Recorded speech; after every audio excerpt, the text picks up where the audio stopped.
দেখ এখানে আমরা একটু প্রবলেম ডিসকাশন করব।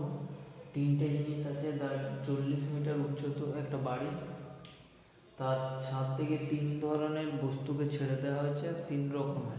একটা জাস্ট ফেলে দেওয়া হচ্ছে, এই বল একটা আছে, এই বলটাকে জাস্ট ছেড়ে দেওয়া হয়েছে। ছেড়ে দিচ্ছে মানে কি, তার প্রাথমিক বেগ হচ্ছে 0। সে কত সময় এখানে মাটি স্পর্শ করতে কত সময় লাগবে আর কত বেগে সে মাটি স্পর্শ করবে, এটা বার করতে হবে। আর একটা বল আছে বি, যাকে 10 মিটার পার সেকেন্ড বেগে ছুড়ে দিচ্ছে, তা সে কত সময় পরে মাটি স্পর্শ করবে আর কত বেগে আঘাত করবে, এটা বার করতে হবে। আর একটা বল আছে সি, সেটা 10 মিটার পার সেকেন্ড বেগে সোজা উপরের দিকে ছুড়ে দিয়েছে, তা সে কি উপরে যাবে তারপর আবার নিচে নামবে, তা সে কত সময় পরে আর কত বেগে মাটি স্পর্শ করবে, এটা বার করে। তাহলে আমার কটা কেস আছে, তিনটে কেস, একটা একটা করে করছে। প্রথমে এই বলটা খেলতে, এই বলের ক্ষেত্রে জাস্ট 40 মিটার উচ্চতা থেকে ছেড়ে দেওয়া হচ্ছে, মাটি স্পর্শ করতে যে সময়টা লাগবে সেটা কত, √2h/g। g এর মান জানি 10 মিটার পার সেকেন্ড, h টা কত 40, তো 2 × 40/10, তার মানে 2√2 সেকেন্ড। আর 2√2 সেকেন্ড পরে সে √8 আসছে, √8 মানে কত হচ্ছে, 2√2 হচ্ছে। কত বেগে আঘাত করবে, v সমান √2gh, আগে ক্যালকুলেশন গুলো আগে করেছি। g টা কত হচ্ছে 10, h টা হচ্ছে 40, তাহলে কত হচ্ছে 400, √800 হচ্ছে, তাই তো, √800 মানে কত হচ্ছে, তাহলে এটা 20√2 এত মিটার পার সেকেন্ড বেগে সে আঘাত করবে, ঠিক আছে। এটা হয়ে গেল।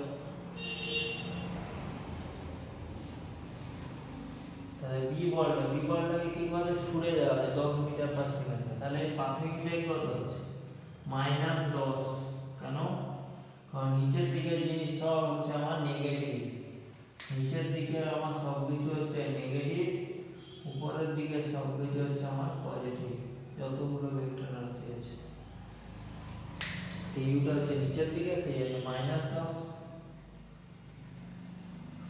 কতটা ডিসটেন্স নামছে, 40 মিটার নামছে। কোন দিকে নামছে, নিচের দিকে, সনটা নিচের দিকে হচ্ছে, তো রেসটা কত হবে, -40 metre.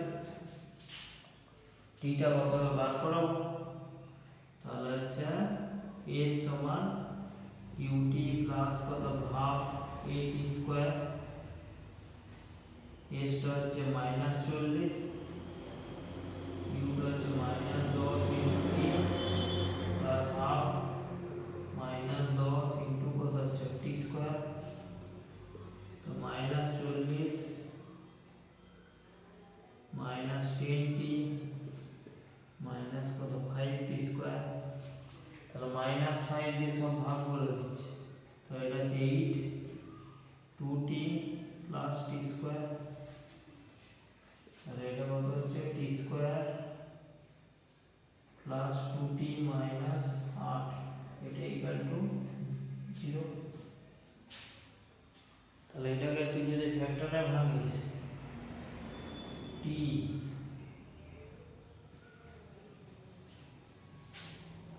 Plus 4 t minus 2 equal to 0।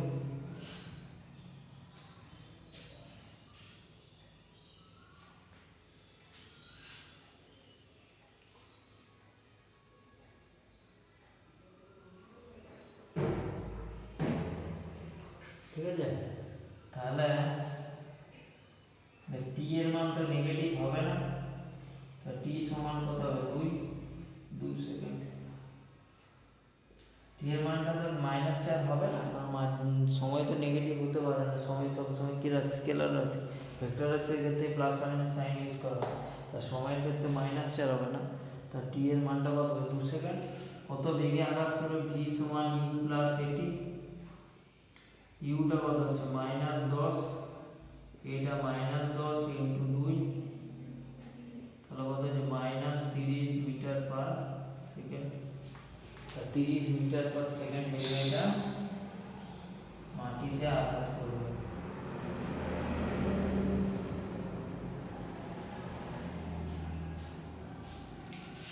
Minus সাইনটা কেন, কারণ যখন আঘাত করবে বেগটা নিচের দিকে থাকবে, সেই জন্য এটা মাইনাস সাইন আছে। এবার সি বলটা খেলতে হবে, এর ক্ষেত্রে ইউটা কোন দিকে ছুটছে, উপর দিকে, তাহলে ইউটা 10 মিটার পার সেকেন্ড।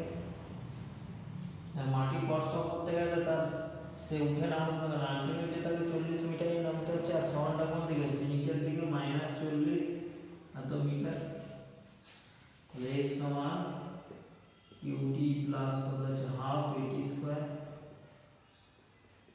এটা -40, 10t প্লাস হাফ -10 টি স্কয়ার, -40 10t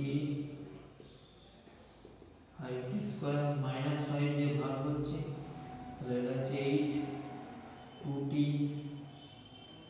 মাইনাস কত হচ্ছে -5 দিয়ে ভাগ করলে তার -2t হয়ে যাচ্ছে, t স্কয়ার -2t -8 0, তাহলে t -4 হচ্ছে, আর t -2 ফ্যাক্টরের ভাঙলে +2 হবে। তাহলে t সমান কত হবে 4 সেকেন্ড হবে, আর tটা তো -2 কার সময় তো নেগেটিভ হবে না, তাহলে সময়টা কত হবে 4 সেকেন্ড। তাহলে এই বলটা মাটিতে পৌঁছাতে কত সময় লাগবে, 4 সেকেন্ড সময় নেবে। আর যখন পৌঁছাবে তখন তার বেগ কত হবে, v সমান u প্লাস এটি, ইউটা হচ্ছে 10, এটা হচ্ছে -10 ইন্টু 4, তাহলে এটা কত হচ্ছে -30 মিটার পার সেকেন্ড। তাহলে এই যখন মাটিতে পৌঁছাবে তখন তার বেগ কত হবে, -30 per second.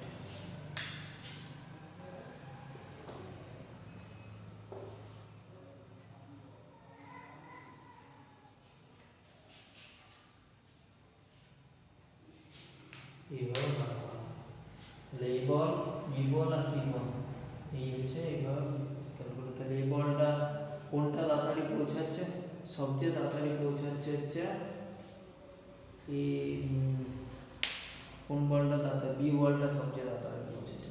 A B R C একই বেগে মাটিতে আঘাত করবে, এর বেগটা আলাদা।